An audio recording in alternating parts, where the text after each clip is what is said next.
Hello, and welcome to this video about L'Hopital's rule.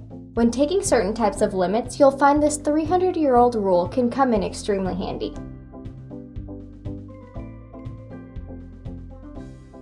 Guillaume-François Antoine de L'Hopital was a French mathematician in the late 1600s who rubbed elbows with the likes of the Bernoulli brothers and one of the fathers of calculus himself, Gottfried Leibniz. In 1696, when he was about 35 years old, he published his book Infinitesimal Calculus with Applications to Curved Lines, the first textbook on infinitesimal calculus, and the first book to contain the famous rule. Though the rule was given to him by Johann Bernoulli 2 years prior, stirring some controversy, it bears L'Hopital's name and is still in use today. Let's start by taking some limits and establishing where L'Hopital's rule comes into play and why it is so important. First, consider this expression. The limit as x approaches 5 of x squared minus 25 over x minus 5. Substituting 5 into the expression yields the indeterminate form 0 over 0, but factoring the numerator results in x plus 5 times x minus 5 over x minus 5, which reduces to x plus 5. Substitute 5 again to find a limit of 10. Recall that an indeterminate form means that we cannot yet tell if a limit exists. The idea is that if we substitute the value the input approaches and the result is indeterminate, do some algebra and substitute again. If we get a limit, or there for sure isn't one, great. If the result is indeterminate, do some more algebra and try again. Repeat as needed. Take a look at this limit. The limit as x approaches infinity of 5x minus 2x cubed over 3x cubed plus 1. As x approaches infinity, the function approaches infinity over infinity. Indeterminate once again. We are only concerned with the cubed terms in the numerator and denominator because they'll grow the fastest and determine the overall limit. So, only considering those, the limit becomes the limit as x approaches infinity of negative 2x cubed over 3x cubed, which is negative 2 over 3. Unfortunately, these methods of finding limits do not always work. Suppose we are going to evaluate this limit. The limit as x approaches 0 of sine of x over x. Substituting 0, we'll get 0 over 0. No problem, right? We got an indeterminate form, so all we need to do is a little bit of algebra. But now we have a serious problem. That quotient won't simplify algebraically. So we can't yet tell if there's a limit, but we have no algebraic way of finding one. Or do we? It's easy to see on the graph that this limit is 1. Note that the function is undefined at x equals 0, but of course graphs are not always practical. L'Hopital's rule says that we can do this. We can take the limit as x approaches 0 of the derivative of the numerator, sine of x, over the derivative of the denominator, which is x. Then we can simplify this.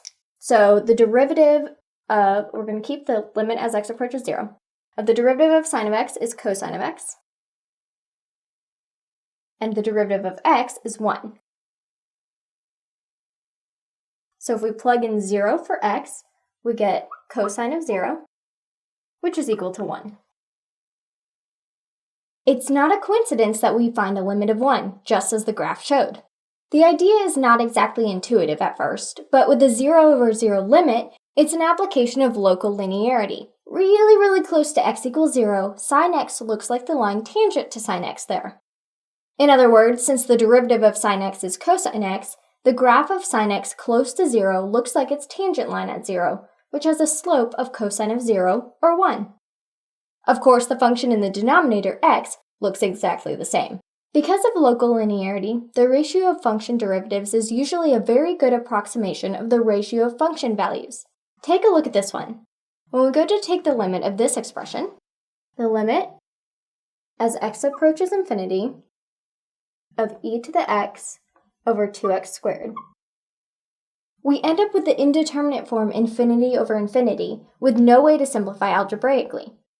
In the case of 0 over 0, we zoom in really close to where we need to look. In an infinity over infinity case like this, we'll use the same method, but look out at one of the ends. Since both functions approach infinity as x approaches infinity, the question is which one goes to infinity faster? So using L'Hopital's rule, we can do this. We have the limit as x approaches infinity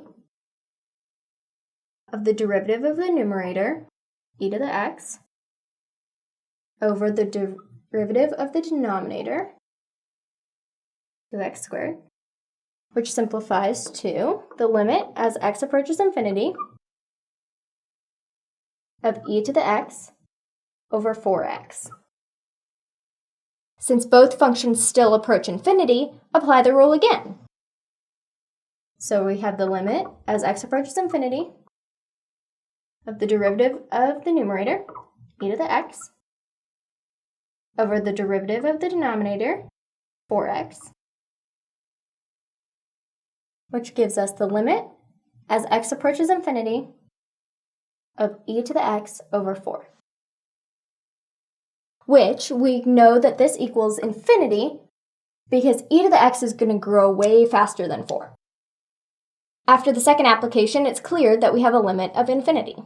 Like many mathematical rules, L'Hopital's rule won't work 100% of the time, but it is a powerful technique to learn because it will get you out of many tight spots. Here is the rule formally stated. If the limit as x approaches a of f of x over g of x equals 0 over 0, or the limit as x approaches a of f of x over g of x equals positive or negative infinity over positive or negative infinity, then the limit as x approaches a of f of x over g of x is equal to the limit as x approaches a of f prime of x over g prime of x. Let's try a few more. On the first attempt, the result is 0 over 0. Time for L'Hopital's rule. So we're going to take the limit as x approaches 2 of the derivative of the numerator, which is 3x squared minus 14x plus 10, over the derivative of the denominator, which gives you 2x minus 1. Then we're going to plug in 2 anywhere there's an x, which will give us negative 6 over 3, which is equal to negative 2. So our limit for this expression is negative 2. Now let's try this expression.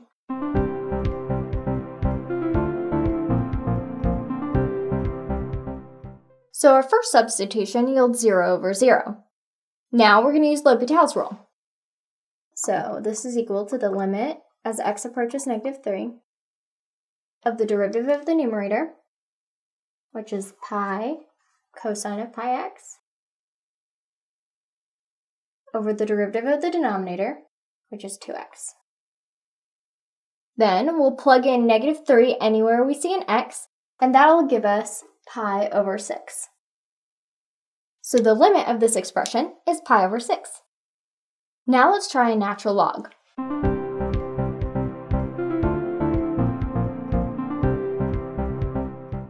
Both functions approach infinity as x approaches infinity, but which one approaches infinity faster? We can use L'Hopital's rule to find out that the limit as t approaches infinity of the derivative of the numerator, 1 over t, over the derivative of the denominator, 2t, which then we can rearrange to get the limit as t approaches infinity of 1 over 2t squared. And then we'll plug in infinity anywhere we see a t. So since the denominator is growing way faster than the numerator, we know that our limit is equal to 0. So that's L'Hopital's rule, a valuable addition to any limit-taking repertoire. I hope that this video helped you understand the rule, when to use it, and how it works. Thanks for watching, and happy studying!